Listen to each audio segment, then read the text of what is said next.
Bonjour et bienvenue dans cette série de didacticiels consacrée au data mining avec Statistica. Aujourd'hui, dans cette 15e session, nous allons aborder la question de la construction des arbres de classification par la technique du boosting.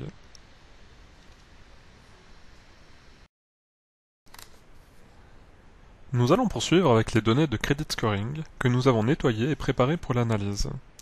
Lors des sessions précédentes, nous avions utilisé Statistica pour construire des arbres de classification par les algorithmes CART et SHADE.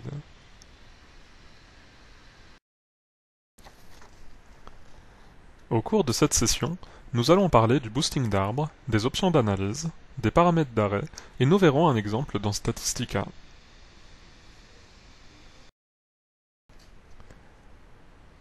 Le boosting d'arbres crée une série d'arbres de décision très simple, comme vous pouvez le constater ici. Chacun de ces arbres pris séparément possède un faible pouvoir prédictif, mais utilisés ensemble, tous ces arbres peuvent devenir un excellent prédicteur. Les prédictions du boosting d'arbres proviennent donc de la classification de tous ces arbres de décision simples pris dans leur ensemble.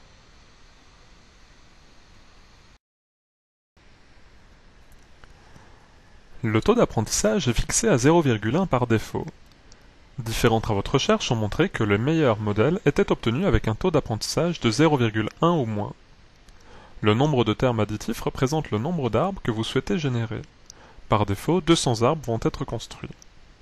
30% des observations, choisies au hasard, vont constituer l'échantillon de test destiné à la validation du modèle. Sur les 70% restants, la moitié des données sera sélectionnée pour chacun des 200 arbres. Quant à l'amorce du générateur de nombres aléatoires, il permet de déterminer les observations qui seront sélectionnées dans chacun des échantillons.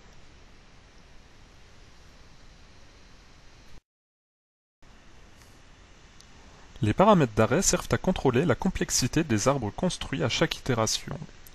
Sachez que la méthode des boostings cherche à construire des arbres aussi simples que possible. Si vous spécifiez le nombre maximum de nœuds à 3, les arbres seront binaires.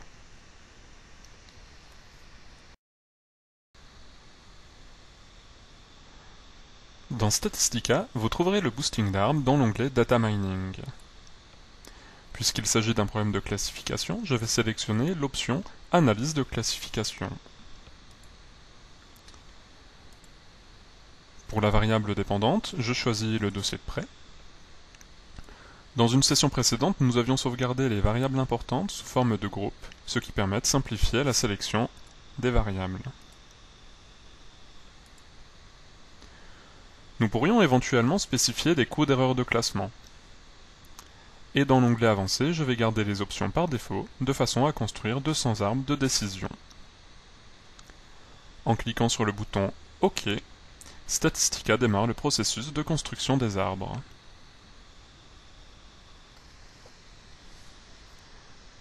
En cliquant sur le bouton Synthèse, vous retrouvez le tracé de l'écart multinomial moyen des échantillons d'apprentissage et de test en fonction du nombre d'arbres.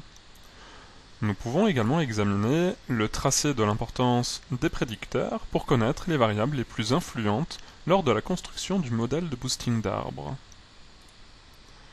Nous pouvons visualiser les arbres binaires en cliquant sur le bouton Diagramme des arbres, mais il est plus intéressant de considérer l'ensemble de ces petits arbres de décision pour la prévision. C'est pourquoi je vais ouvrir l'onglet Prévision, et pour tous les échantillons, nous allons obtenir les valeurs prévues. Dans cette feuille de données, la première colonne contient les valeurs observées du fichier de données original. La seconde colonne contient les valeurs prévues par le modèle de boosting d'arbres. Et les deux dernières colonnes contiennent les probabilités pour que le client possède un bon ou un mauvais dossier de prêt.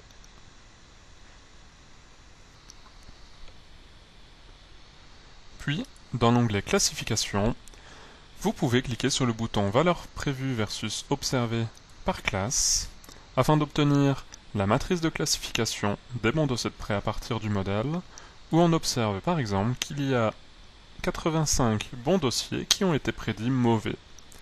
On peut représenter cette information sous forme d'un histogramme bivarié ou d'une matrice de classification avec les profils lignes et colonnes. Cliquons enfin sur le bouton Courbe de Lift. La courbe représente le gain auquel nous pouvons nous attendre en utilisant le modèle de prévision respectif plutôt que le simple hasard.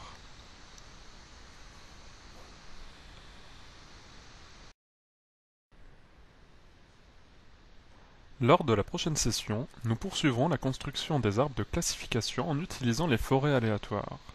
Puis nous verrons comment comparer la performance des modèles et ce qu'est le voting de modèles. Pour plus d'informations sur Statsoft et ses produits, et notamment Statistica Dataminer, n'hésitez pas à visiter notre site web statsoft.fr ou nous contacter par téléphone au 01 45 185 999.